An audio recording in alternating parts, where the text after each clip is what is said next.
So, my name is Alistair, but most people call me Sticks. I could tell you why, but it's a very short and boring story. And I'm not the type of guy who wants people falling asleep before their main course. Will asked me to be his best man. It probably wasn't as romantic a moment as when he asked Emma to be his wife. As you might know, Will asked Emma to be proposed to Emma on top of the French Alps, on the roof of Europe. So, you know, you're wondering which idyllic location Will picked to pop the question to me. A wet Friday night in our local snooker club in North London. So while Emma was surrounded by fresh snow and alpine sunshine and mountain peaks, I was surrounded by dodgy snooker cues and even dodgier Turkish white boys. Nevertheless, I was honoured to accept Will's proposal, and we cemented that special bond between groom and best man with a couple of beers and a few frames of snooker. Earlier at Ludlow Castle, we witnessed the sacred ceremony of marriage. But the ritual is incomplete, and soon Will and Emma will be coming together to cement their special bond.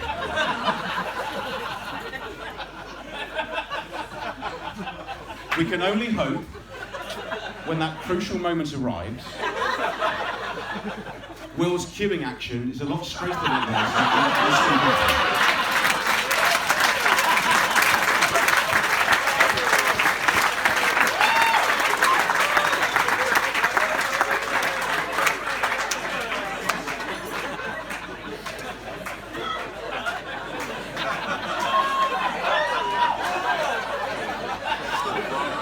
Today, we welcome Will and Emma to the glorious institution of marriage. I've been married now for I've been happily married now. And Will, I've got to tell you, marriage, it really makes you feel the full range of emotions. You've got love, joy, excitement, exasperation, anguish, despair. It's important we recognise that, you know, you're going to feel negative and positive emotions. As marriage is for life, we're humans. These emotions makes us human. They're what makes us feel alive. And I'd like to take a moment, so all the married couples in the room, I'd like to help you demonstrate how alive marriage makes you feel. Just look into your partner's eyes. All the married couples in the room, look in your partner's eyes. All the married couples, we can do this, darling. Will, this is you now. Look in your partner's eyes. Okay, is everyone looking at partner's eyes? Yeah, we're there? Okay, statistically, you are looking at the person most likely to murder you.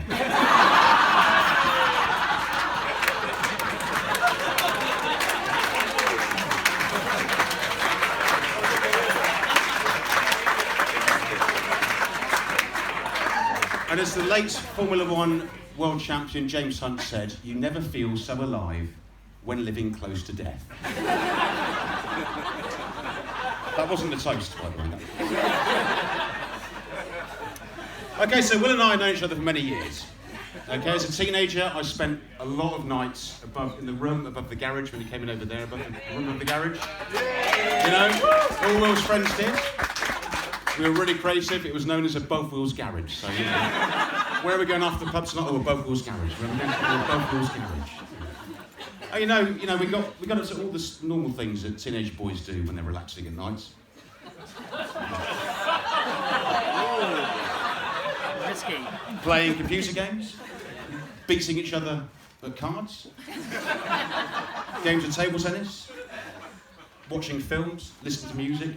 I mean, loads of recreational activities. And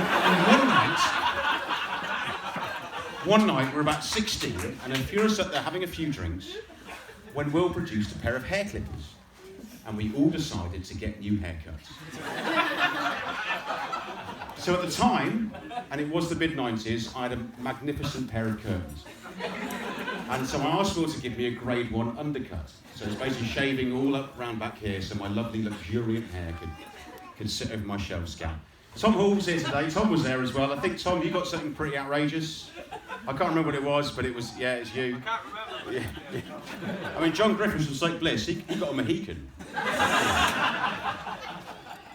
And so I felt, I thought I looked pretty cool with the new haircut that Will given me. And I was feeling really pleased with myself.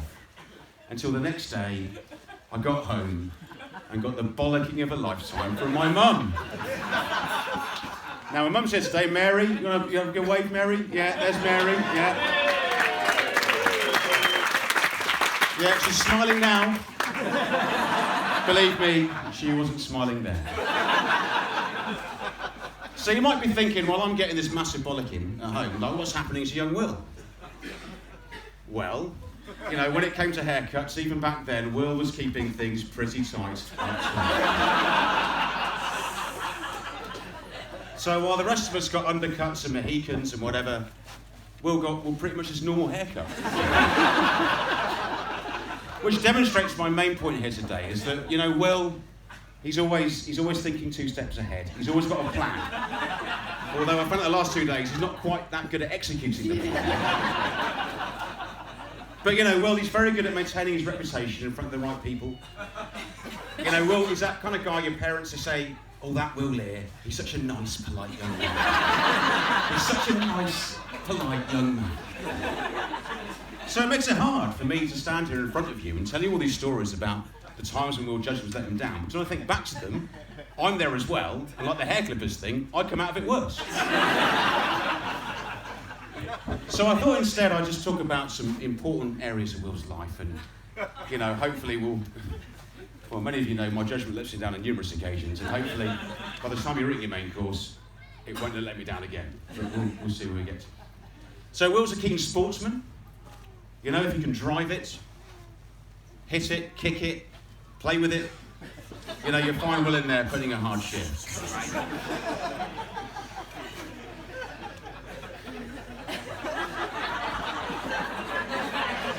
It's there. Oh, of course, yes. And as you can tell from Will's proposal story to Emma, Will spends a lot of time in the Alps. He's a very keen skier. He's a very keen snowboarder. You could even say he's really accomplished at those sports. And you can see he's got all the attributes to be really good at winter sports. He's got balance, he's got poise, he's got control at high speed, he's got a low centre of gravity. And you'd think, with his attributes, with his balance, his control at high speed, his poise, his low centre of gravity, that these would translate well away from the slopes to other sports, other similar types of sports. Sports like, I don't know, let's pick one out of the air. Roller skating? But sadly for Will, it turned out when he went to a roller disco in Vauxhall in London, he took a bit of a tumble and ended up with his leg in plaster for 8 weeks. It's a tough time for Will. Some people gave him some sympathy.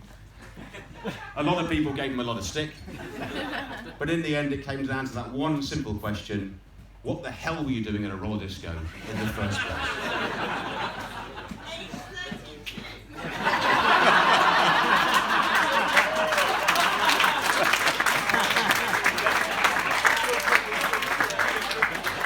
The decision-making of a single man.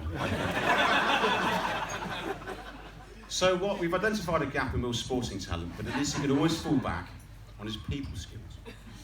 Now, Will has a vast network of friends. Many of you are here today. And all Will's friends, to a man, will tell you why they value Will's friendship. He's good fun to be around, he's considerate, he'll fix your computer for free.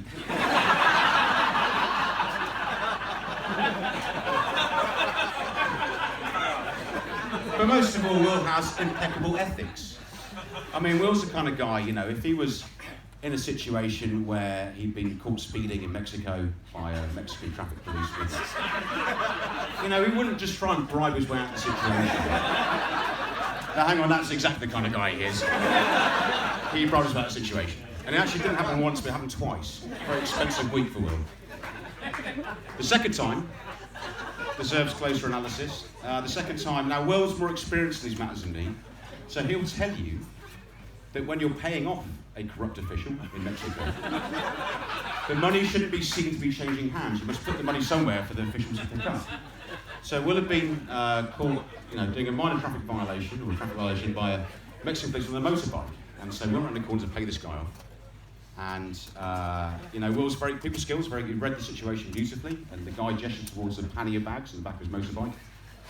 And Will took the $100 and placed it on the pannier bags. Now, unfortunately for Will, there was a potent gust of wind,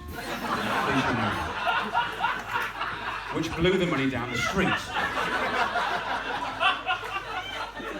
And so there we find Will here, that nice, polite young man, scrabbling around on his hands and knees, trying to recover his scattered bribery.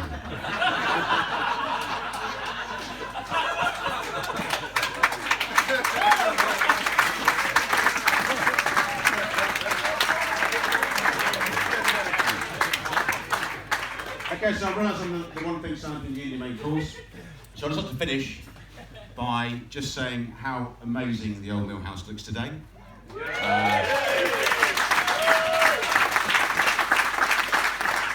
I've been coming here for many years, and I'm sure, like many of you, I always received fantastic hospitality from Roger and Linda.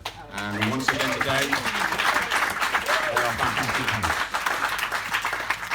Particular mention here goes to Roger's wine cellar.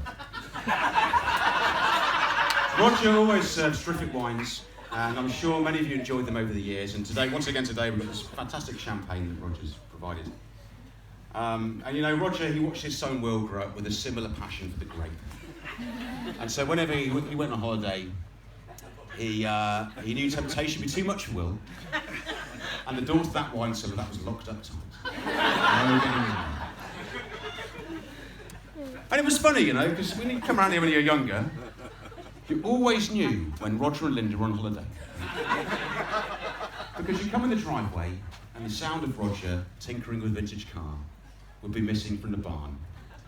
And you come through the gates and the sight of Linda tending to her flower beds would be missing from the garden. And you walk in the house and the door to the wine cellar would be missing from its usual place completely. And propped up against the wall of the dining room. Its hinges having been unscrewed from the roof.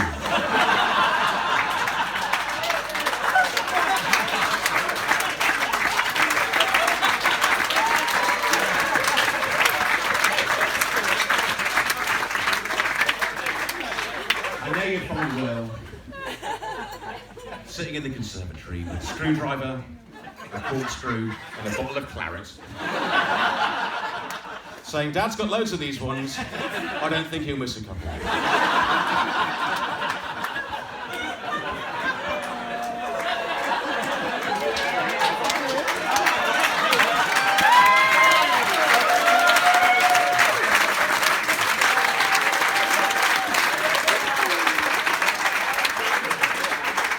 Today we're in luck because Roger's here. He has the keys to the wine cellar. And we can all enjoy the fruit of the cellar. And it means that Will can forget about all his old screws.